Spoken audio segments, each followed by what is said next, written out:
I'm Carl Leeb, Salt Lake City Fire Chief. Got an update on yesterday evening's events for each of you, and then we'll answer some questions as well. Last evening, we were dispatched to a cooking fire in the kitchen at the London Bell, which was open and operating at approximately 8:40 p.m. It was a first alarm commercial assignment, which requires 4 engines and 2 fire trucks. On arrival, crews ensured all patrons were evacuated, and upon investigation, we identified some smoke and fire in the ceiling space, actually between the ceiling and the roof in the kitchen area. At 9:21, we started a second alarm, a third alarm at 9:42, and ultimately there were approximately 78 firefighters on scene, which encompasses about 20 fire apparatus. Ultimately, we had damage to several surrounding businesses, primarily 5 had the most extreme damage. We remained on scene until approximately 7:30 this morning when a lost stop was called. We had 3 minor firefighter injuries, no injuries to civilians. We appreciate all the help we received from our mutual aid partners, including Unified Fire, West Valley, and South Salt Lake Fire Department. And we initiated backup apparatus for all our fire stations while we were addressing the incident here on Main Street. I want to say the firefighters did a tremendous job fighting this fire, particularly given the speed at which it spread, the fuel that was available to it, and the intensity. And of course, the heat combined with the smoke provided some very challenging environment for us to mitigate this incident. I also want to thank our police partners. They supplied a drone that was airbound and hovered above the fire scene for almost the entirety of the incident. It allows us to tell exactly where the heat spots are in the ceiling area, and allows our aerial apparatus to pinpoint those locations and put water on the fire. The EPA and the Health Department, Salt Lake County, continue to monitor the air quality. They did so throughout the evening and then continue with pre-existing monitoring. We anticipate it's approximately $5 million in loss through the 5 buildings and associated damages. And as you can hear, the tracks line is currently open. That's the update I have for you right now, and I'll give this some time to Mayor Menhal. Thank you, Chief. The fire that happened last night is a tragic loss for Salt Lake City. These are iconic businesses in our downtown core, where so many of us, thousands of visitors come to have a good time, celebrate, connect, and support local business owners. These are older buildings, and we're feeling grateful that there's minimal damage to the neighboring north and south operators. Los Tapatillos, London Bell, White Horse, and Whiskey Street are at the heart of what Salt Lake City's downtown vibe is. And I think there's a lot of tears being shared among Salt Lakers that see the devastating damage here tonight. I want to thank our Salt Lake City Fire Department, who did a fantastic job last night. And I also want to thank South Salt Lake, Unified Fire, and West Valley City Fire, who came in and helped us in these operations on the ground, and other agencies who covered our city while our firefighters were working on this scene. Thank you to our other agencies for that help. Thank you to the 911 dispatch and the police department for the coverage and the assistance they gave as well.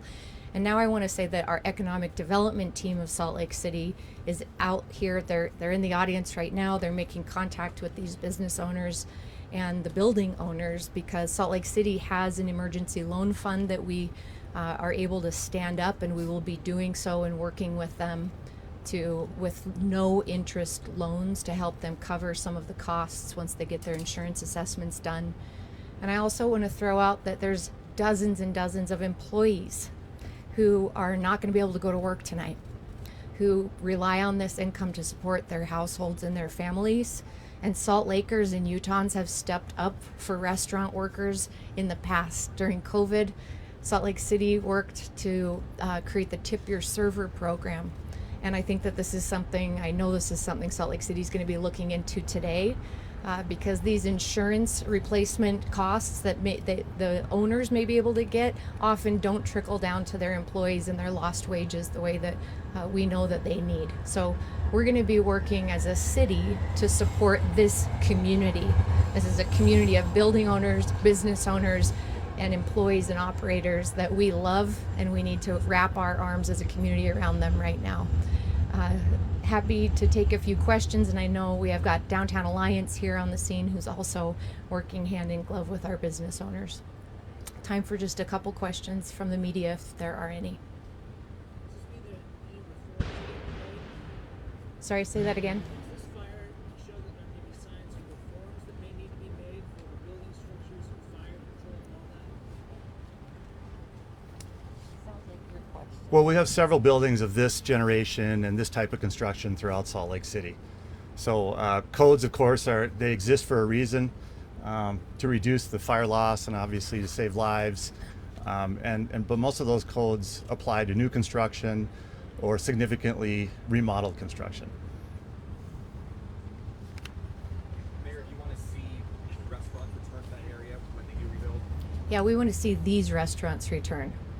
And the feeling that I'm getting from the folks who are associated with these restaurants and the building owners is that they want to come back as soon as possible. We want to make that happen. And the city will work with them to try to expedite their permitting process and their inspections to make sure they can do it as fast as possible. Yes. You mentioned emergency loans and hoping these businesses can hold on maybe after insurance covers the cost. In the meantime, could the city help them find new homes? Or what kind of aid? Yes. That you asked about homes? Yeah. Yes. Great question. So just last October, Salt Lake City started a tenant resource program. It is located with our partners at the Community CDC, Community Development Corporation. They're on 17th South and about 5th East. We have funding. We help navigate to find affordable housing, and those housing navigators are there 5 days a week. And any employees or folks whose incomes are impacted by this, we would love to connect them. We will be reaching out to the business owners to let them know about this tenant resource center that we operate. So it's both funding and housing navigation to try to find locations. Yes. Question for the chief. Can you speak in a little bit more detail about kind of what was going on the block when this fire occurred and what the evacuation was like? I know it's a very popular block for socialize after hours, so tell me about what that looked like. Well, the buildings were occupied as they normally would be on any evening. I think we were fortunate that it was a weekday, and so maybe not as populated as it ordinarily would be. It was clear upon initial investigation and arrival of the first crew that there was an issue in the ceiling void, so space between the actual ceiling and the roof line. And that's probably what led to the increased spread of the fire through the associated buildings. So we were essentially trying to access this fire right from the get-go. It's very challenging for the firefighters. We ended up using a lot of aerial apparatus and a defensive operation. It was unsafe to keep firefighters inside the building or on the roof where we normally start our fire attack. And ultimately, we made a stand and we made the stops where we did, and we were quite fortunate that we were able to stop the fire where we did. Very small space that we're talking about, super heated, really poor visibility, and of course we have firefighters that are working with personal protective equipment that weighs approximately 50 pounds in an environment where they can only go 100% for about 20 minutes. So there's constant changeover of the firefighters on scene. So it was a pretty intense incident last evening. What's the status of the firefighters who were injured? Firefighters were injured. They're all okay. We had one firefighter who sustained a broken ankle, one firefighter who has smoke inhalation, dehydration, nausea, who felt sick on scene. We also had a third firefighter who sustained some minor injuries from debris that fell from the roof, from the water weight, and was trapped for a brief period of time against a chain link fence. What were the other two injuries? I'm sorry. What were the other two injuries? Those are Those are a total of 3 injuries: a broken ankle, you have dehydration, fire inhalation, and then we have the person that was briefly trapped by debris from the roof. So just abrasions, things like that. Last question. Do you know the last time those businesses were inspected to see how they fit into fire code compliancy? I don't know exactly right now when the last time they were inspected, but we have those records. Just one more question. The building has sprinklers. Do these buildings have sprinklers to check that help contain the fire system? The buildings are did have safety precautions within the kitchen area per code, so just over the grill area, but generally the entire building is not sprinklered. Where did the fire start? We don't know. The fire is currently under investigation to identify the exact location of the ignition location.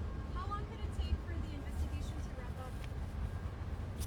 up? Investigations such as this could take days to probably a couple weeks. Were there any other businesses in the 4 that the mayor mentioned that were affected or shut down? Do you know if there's any other businesses? There are many businesses affected either by smoke or the heat from last evening, but to extent it's not nearly the same as what we're talking about, the 4 or 5 initial. Are you guys recommending that people avoid the area, or can people still use it? Right now we ask people if they don't need to be on Main Street right here at 300 South, then please don't transit down to this area, but soon it'll be open for regular routine business.